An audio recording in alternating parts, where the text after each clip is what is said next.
Alors, comment trouver la formule des ions monoatomiques, c'est-à-dire constitués d'un seul atome, grâce à la classification périodique des éléments? Souvenir de la classe de seconde. Il faut se souvenir que cette classification périodique s'organise sous forme de famille. Nous avons par exemple ici la famille des gaz nobles. Eh bien, ces gaz nobles, eux, ne donnent pas naissance à des ions, parce qu'ils sont stables dans leur structure électronique.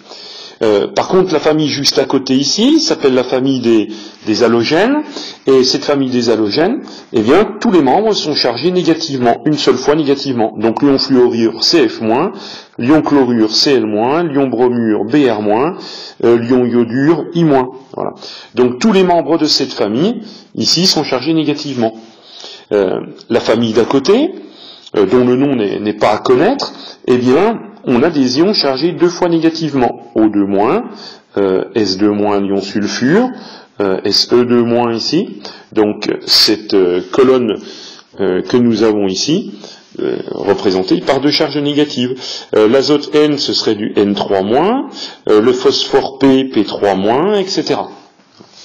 De l'autre côté de la classification périodique, nous avons en rouge la famille des halogènes, à connaître depuis la classe de seconde. Ici, eh bien, tous les halogènes sont chargés une fois positivement. L'ion lithium Li+, l'ion sodium Na+, l'ion potassium K+, etc.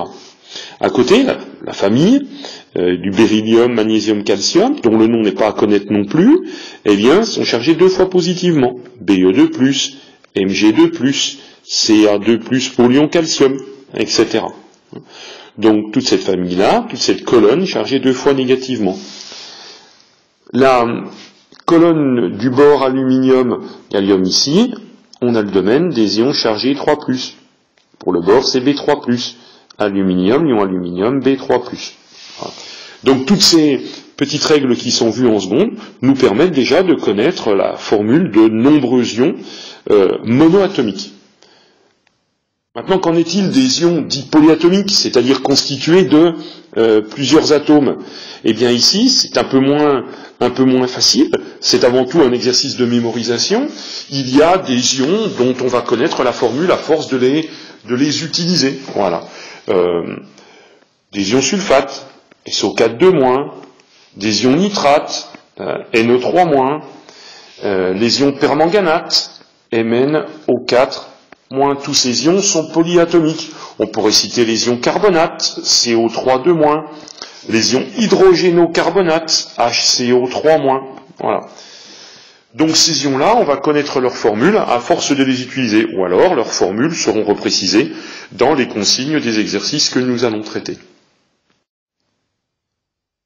Maintenant, si l'on revient sur la classification périodique des éléments précédentes, il y a quand même parfois certains ions que nous pouvons connaître dans la partie centrale, dans ce qu'on appelle les éléments de transition de cette classification périodique. Voilà.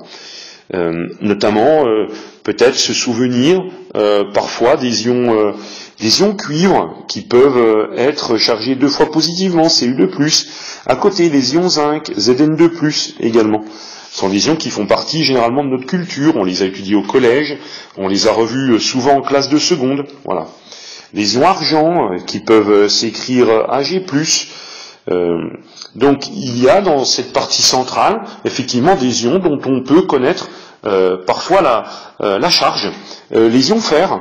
Alors on sait que les ions fer, on peut les trouver chargés deux fois positivement. Ce sont les ions fer 2. Mais on sait aussi que ces ions fer-là, on peut les trouver par voie chargés trois fois positivement. Ce sont les ions fer 3, Fe3+. Donc dans les éléments de transition, donc dans toute cette partie-là de la classification périodique, c'est un peu plus difficile de deviner la formule des ions, mais à force de les rencontrer, on finit par en connaître un certain nombre. Voilà. Encore une fois, ça fait partie de notre culture scientifique.